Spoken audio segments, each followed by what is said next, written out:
Hello my dear friends, Assalamu alaikum. In this video we will discuss about chemical equilibrium. आज हम बात करने वाले हैं केमिकल इक्विलिब्रियम के बारे में, जो 10th के केमिस्ट्री से है, चैप्टर नंबर 1। तो इसका पहला एमसीक्यू है, what does a reversible reaction mean. मतलब जो एक रिवर्सेबल रिएक्शन होता है उसकी माना क्या है, उसका मतलब क्या है। तो चलो पढ़ते हैं। The reaction occurs only in the backward direction. Sorry मैंने दूसरे वाला पढ़ दिया। तो इसका पहला जो एमसीक्यू है, पहला जो ए है, the reaction occurs only in the forward direction. जो रिएक्शन है वो सिर्फ फॉरवर्ड डायरेक्शन में चलेगा। या इसका दूसरा नंबर जो है वो है, the reaction occurs only in the backward direction. या जो वो रिएक्शन है वो सिर्फ बैकवर्ड में चलेगा। और जो इसका तीसरा जो नंबर है वो बोलता है कि the reaction occurs in both forward and backward directions. या जो वो रिएक्शन है वो दोनों डायरेक्शन में चलेगा, फॉरवर्ड भी और बैकवर्ड भी। या इसका लास्ट जो डी है वो बोलता है कि the reaction does not occur at all. या जो ये रिएक्शन है ये इन तीनों में अकर नहीं करेगा, ये तीनों में जो है हिस्सा नहीं लेगा। तो इसका करेक्ट जवाब है the reaction occurs in both direction. The reaction occurs in both forward and backward directions. अब इसकी एक्सप्लेनेशन पढ़ते हैं, ज़्यादा अच्छे से समझ में आएगी। इसकी एक्सप्लेनेशन है, a reversible reaction can proceed in both directions until equilibrium is reached। यानी कि रिवर्सेबल रिएक्शन जो है वो दोनों डायरेक्शन में होती है, फॉरवर्ड भी होती है और बैकवर्ड भी।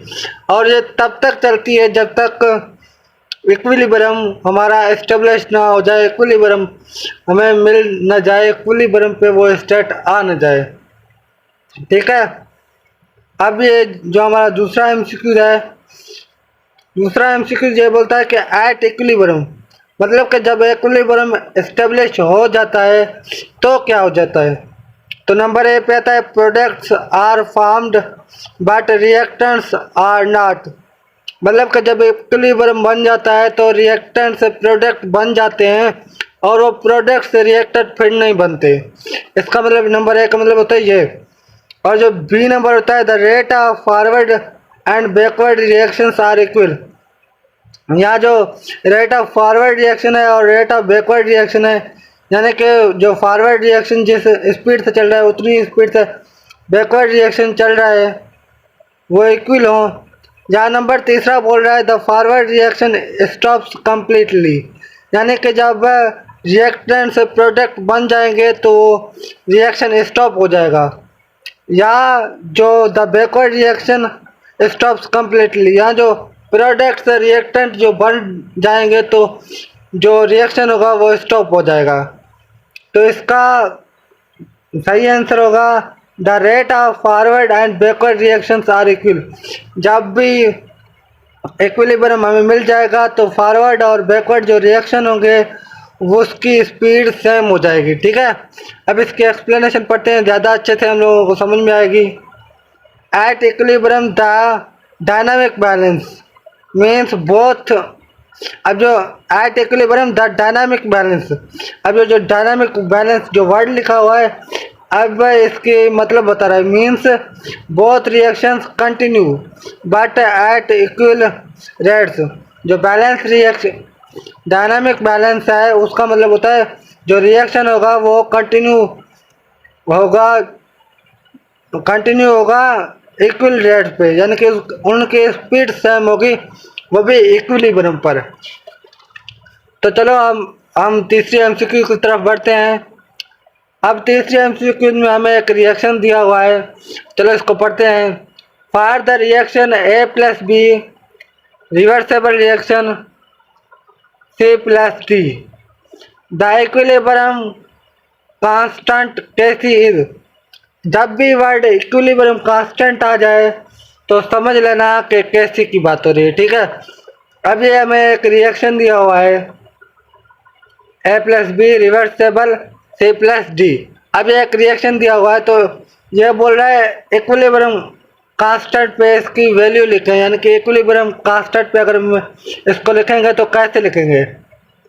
नंबर ए पे दिया हुआ है concentration of A upon C into concentration of B upon D, और नंबर बी पे हमें दिया हुआ है concentration of C upon A into concentration of D upon B, और जो हमें तीसरे नंबर पे दिया हुआ है वो है concentration of C concentration of D concentration of A concentration of B, और जो हमें लास्ट में दिया हुआ है concentration of A upon B into concentration of D upon सी।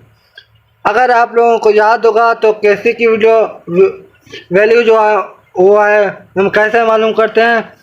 कैसी के लिए हम लोग लिखते हैं Kc is equal to product upon reactant, product upon reactant, ठीक है। तो यहाँ पे प्रोडक्ट क्या है हमारा सी प्लस डी और रिएक्टेंट क्या है ए प्लस बी। तो यहाँ पे हम देखेंगे प्रोडक्ट में क्या है सी और डी है, यानी कि यह हमारा प्रोडक्ट में सी और डी, और रिएक्टेंट में क्या है ए और बी है, तो यह रिएक्टेंट में ए और बी आ गए। तो हमारा करेक्ट जो आंसर होगा वो होगा number B, concentration of C upon A and into concentration of D upon B. तो ये हो गया हमारा दूसरा नंबर करेक्ट आंसर। अब चलो इसके एक्सप्लेनेशन पढ़ते हैं, हमें ज़्यादा अच्छे से समझ में आएगी। The equilibrium constant is always the ratio of product to reactant, यानी कि जो रेशियो होता है वो प्रोडक्ट्स टू रिएक्टेंट होता है, यानी कि प्रोडक्ट अपॉन रिएक्टेंट होता है। चलो हम चौथा एमसीक्यू पढ़ते हैं, चौथा एमसीक्यू की तरफ बढ़ते हैं। चौथा एमसीक्यू हमें ये कहता है कि अकॉर्डिंग टू ली चार्टिलियर्स प्रिंसिपल, यानी कि ली चार्टिलियर प्रिंसिपल एक कानून है, उसके मुताबिक इफ टेम्परेचर इज इंक्रीज्ड, उसके मुताबिक जब टेम्परेचर इंक्रीज होगी फॉर एन एक्सोथर्मिक रिएक्शन पे द इक्विलिब्रियम विल शिफ्ट। तो इक्विलिब्रियम कहाँ पे शिफ्ट होगी, यानी कि इक्विलिब्रियम किस डायरेक्शन में चलेगी। तो यहाँ पे लिखा हुआ है टुवर्ड प्रोडक्ट की तरफ चलेगी, टुवर्ड रिएक्टेंट की तरफ चलेगी, या विल नॉट शिफ्ट जहाँ वो किसी भी तरफ नहीं चलेगी, द रिएक्शन विल स्टॉप जहाँ वो रिएक्शन ही स्टॉप हो जाएगी।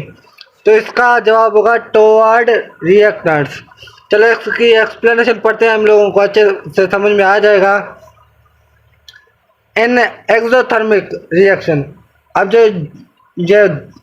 एक्सप्लेनेशन है वो एक्सोथर्मिक रिएक्शन के बारे में है। जो एक्सोथर्मिक रिएक्शन है वो क्या होता है, इन एक्सोथर्मिक रिएक्शन, यानी कि एक्सोथर्मिक रिएक्शन में क्या होगा। In exothermic reaction the heat acts as a product, exothermic reaction में जो हीट होता है वो जो टेम्परेचर होता है वो क्या है, वो एज अ प्रोडक्ट और काम करती है, ठीक है। Increasing temperature drives the reaction toward reactants, जब भी टेम्परेचर बढ़ेगा तो क्या जाएगी टुवर्ड्स रिएक्टेंट साइड, ठीक है। अब चलो हम अपने 5 एमसीक्यू की तरफ बढ़ते हैं। जो हमारा सबसे मेन जो एमसीक्यूज होते हैं, आप लोग ऐसे बोल सकते हो, क्योंकि जो हमारा 5वां और 6ठा एमसीक्यू है वो मेन एमसीक्यूज होने वाले हैं। चलो इनको पढ़ते हैं, आज अच्छे से समझ में आएगा। If a reaction has Kc 4.0 it means, अब ये जो बोल रहा है ये बोल रहा है कि अब जो हमारे पास Kc की वैल्यू है वो 4/0 है, तो इसका मतलब क्या है। रिएक्टेंट्स डोमिनेट, यानी कि जो रिएक्टेंट है वो, यानी कि रिएक्टेंट डोमिनेट होंगे यहाँ नंबर बी पे आता है प्रोडक्ट्स डोमिनेट होंगे, या नंबर सी पे आता है बोथ आर इक्वल, या नंबर डी पे आता है द वैल्यू कीप्स चेंजिंग। यहाँ जो वैल्यू है वो कीप चेंजिंग होती जाएगी, यानी कि वो वैल्यू जो है वो तब्दील होता जाएगा। तो पहले तो आप लोग डोमिनेट का मतलब समझ लो। डोमिनेट का मतलब होता है स्ट्रॉन्ग, ठीक है। आप स्ट्रॉन्ग बोल सकते हो डोमिनेट का मतलब, ठीक है। जो प्रोडक्ट है वो डोमिनेट ज़्यादा होंगे। अब एक बात और समझ लो कि रिएक्शन जब भी कैसी की वैल्यू एक से ज़्यादा होगी तो वो फॉरवर्ड रिएक्शन में चलेगी, वो फॉरवर्ड रिएक्शन में चलेगी, ठीक है। फॉरवर्ड रिएक्शन का मतलब क्या होता है, प्रोडक्ट हमें ज़्यादा मिलेंगे, प्रोडक्ट हमें ज़्यादा मिलेंगे। और जब कैसी की वैल्यू एक से कम होगी तो वो क्या करेगा, बैकवर्ड की तरफ बढ़ेगा, बैकवर्ड की तरफ बढ़ेगा। और उसके जो हमें प्रोडक्ट रिएक्टेंट्स मिलेंगे वो रिएक्टेंट्स जो हमें ज़्यादा मात्रा में मिलेंगे, ज़्यादा अमाउंट में मिलेंगे, ठीक है। तो इसका जवाब होगा प्रोडक्ट्स डोमिनेट, क्योंकि कैसी की वैल्यू एक से ज़्यादा है, एक से ज़्यादा है, तो इसका क्या मतलब होगा, वो रिएक्शन फॉरवर्ड होगा, फॉरवर्ड रिएक्शन में चलेगा और हमें प्रोडक्ट्स जो है ज़्यादा मिलेंगे, प्रोडक्ट्स ज़्यादा मिलेंगे, ठीक है। चलो इसकी एक्सप्लेनेशन पढ़ते हैं, हम लोगों को अच्छे से समझ में आएगी। आर लार्ज केसी, यानी कि केसी जब एक से बड़ा होगा तो उसके मतलब क्या होगा, more products are present at equilibrium, जो प्रोडक्ट्स की तादाद होगी वो इक्विलिब्रियम में ज़्यादा होगी, ठीक है। अब चलो हमारा जो लास्ट है उसको हम लोग पढ़ते हैं। जो हमारा लास्ट जो एमसीक्यू है उसको उसकी तरफ बढ़ते हैं। उसके लास्ट एमसीक्यू में हमें एक रिएक्शन दिया हुआ है, for the reaction two A reversible B plus C. अब ये जो रिएक्शन है, ये एक रिएक्शन दिया हुआ है, इफ कैसी इक्वल टू 0.01, जब कैसी 0.01 के बराबर होगा, वाट डज इट इंडिकेट, तो ये किसको जो है इंडिकेट करेगा, ये किसके तरफ इशारा देगा। तो चलो पहले एमसीक्यू पढ़ लेते हैं, फिर मैं आप लोगों को अच्छे से डिफाइन करूंगा इसका मतलब क्या है, मीनिंग क्या है। तो नंबर ए पे आता है reactants are more at equilibrium, number B पे आता है products are more at equilibrium, number C पे आता है both are equal, number D पे आता है information not enough. Number D का मतलब होता है इन्फॉर्मेशन नॉट इनफ, यानी कि ये जो हमें इन्फॉर्मेशन दिया हुआ है, ये जो हमें छठा एमसीक्यू दिया हुआ है, ये जो है काफ़ी नहीं है इसको पहचानने के लिए कि कौन सा जवाब सही होगा कौन सा नहीं। तो पहले तो आप लोग ये समझ लें कि यहाँ पे कैसी की वैल्यू क्या दी हुई है, एक से कम है, एक से कम है यानी कि 0.01 है। तो इसकी आप कैसी के वैल्यू से ही समझ जाए कि वो रिएक्शन क्या होगी, जो रिएक्शन होगी वो किस डायरेक्शन में चलेगी, वो बैकवर्ड डायरेक्शन में चलेगी, वो कहाँ चलेगी, बैकवर्ड डायरेक्शन में चलेगी। और हमें क्या मिलेंगे, रिएक्टेंट्स ज़्यादा मिलेंगे। आप लोग फिलहाल तो रिएक्शन को इग्नोर कर दें, क्योंकि हमें यहाँ पे कैसी की वैल्यू दी हुई है, तो हमें पता चल रहा है यहाँ से कि रिएक्शन किस डायरेक्शन में होगी और हमें क्या ज़्यादा मिलेंगे। तो यहाँ पे कैसी की वैल्यू एक से कम है तो डायरेक्शन बैकवर्ड जाएगी और हमें रिएक्टेंट्स ज़्यादा मिलेंगे। तो इसका जवाब होगा reactants are more at equilibrium, ठीक है। तो चलो इसकी एक्सप्लेनेशन पढ़ते हैं, हमें ज़्यादा अच्छे से समझ में आएगी। स्मॉल कैसी, यानी कि छोटा सा कैसी, यानी कि कैसी की वैल्यू जब एक से कम होगी तो उसका मतलब होगा द रिएक्शन फेवर्स रिएक्टेंट्स, यानी कि जो रिएक्शन है वो फेवर का मतलब होता है किसी के तरफदारी लेना, यानी कि ये जो रिएक्शन होगी वो रिएक्टेंट की तरफदारी लेगा, यानी कि रिएक्टेंट की तरफ बढ़ेगा, यानी कि बैकवर्ड रिएक्शन होगा। तो यह था हमारा आज का लेक्चर, उम्मीद करता हूँ आप लोगों को बहुत अच्छा लगा होगा।